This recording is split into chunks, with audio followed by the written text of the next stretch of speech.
Representations ఇచ్చారు. ఎటువంటి representations clear కట్గా ఇచ్చారు? ఏం ఆశిస్తున్నారు ఈసారి రాష్ట్రానికి? అంటే నిధులు అని జనరలైజ్డ్గా కాకుండా క్లియర్ కట్గా ఏం అడిగారు? ఏపీ ప్రజలకి ఏం చెప్పాలనుకుంటున్నారు?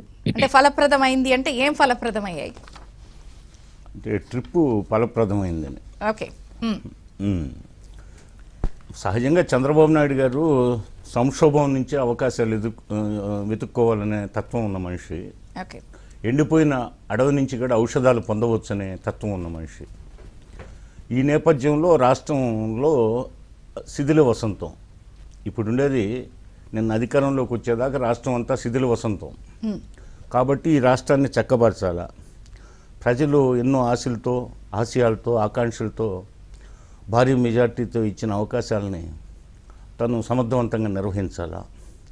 ఆ నేపథ్యంలో తాను చెడిపోయిన రాష్ట్రాన్ని గాడిలో పెట్టడం, అదేవిధంగా రాష్ట్ర విభజన సమస్యలు పరిష్కరించడం, అదేవిధంగా రెవెన్యూ లోటుని పరిష్కరించడం, అదేవిధంగా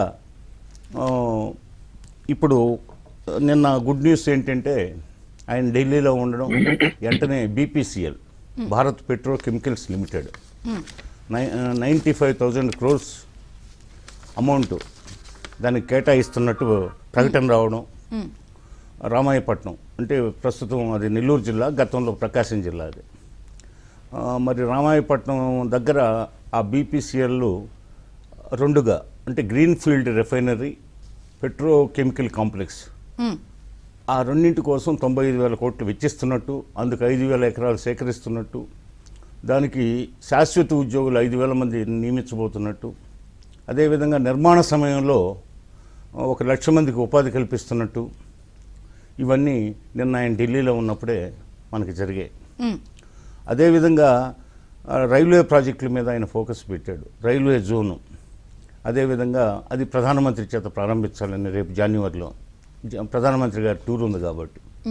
అదేవిధంగా అమరావతి రైల్వే లైన్ ఖమ్మం జిల్లా ఎర్రుపాలెం నుంచి పోయే అమరావతి, మరి నేషనల్ హైవే మీద ఉండే నంబూరు వరకు దాన్ని అనుసంధానం చేయాలని, అందుకు 295 ఎకరాలు భూసేకరణ జరపాలని చెప్పి గెజిట్ నోటిఫికేషన్ కూడా ఇవ్వడం జరిగింది.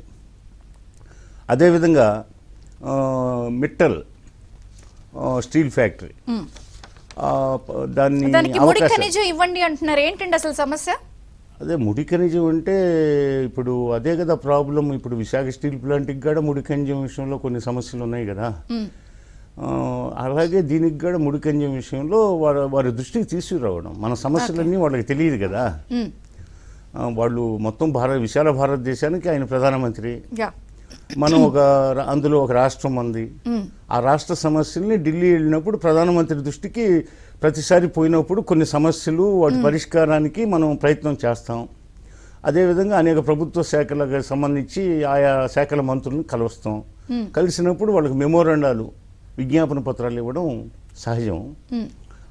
పైగా మన రాష్ట్రం 5 సంవత్సరాలు దానవ రాజ్యంలో ఉన్నది కాబట్టి, రాక్షస మోకల ఏలుబడిలో ఉన్నది కాబట్టి, ఇప్పుడు శిథిలమైనటువంటి ఈ రాష్ట్రాన్ని సత్వరం గట్టెక్కించాలా, దీనికి చికిత్స, సంజీవిని చికిత్స చేయాలనే సంకల్ప బలం ఎక్కువ కాబట్టి చంద్రబాబు నాయుడు గారికి ఆయన వేగంగా అడుగులేస్తూ మరి రకరకాలుగా ఈ రాష్ట్రాన్ని అనేక మంత్రులను కలవడం జరిగింది. 1 డజన్ పైగా మంత్రులను కలవడం, ప్రధానమంత్రిని కలవడం జరిగింది.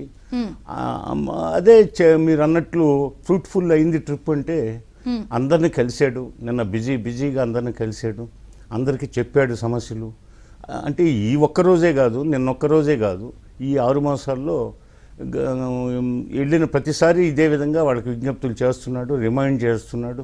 అదేవిధంగా వాళ్ళు కూడా సహకరించడానికి వాళ్ళ అభిప్రాయాలు వ్యక్తం చేస్తున్నారు. కొన్ని సహకరించారు ఇప్పటికీ.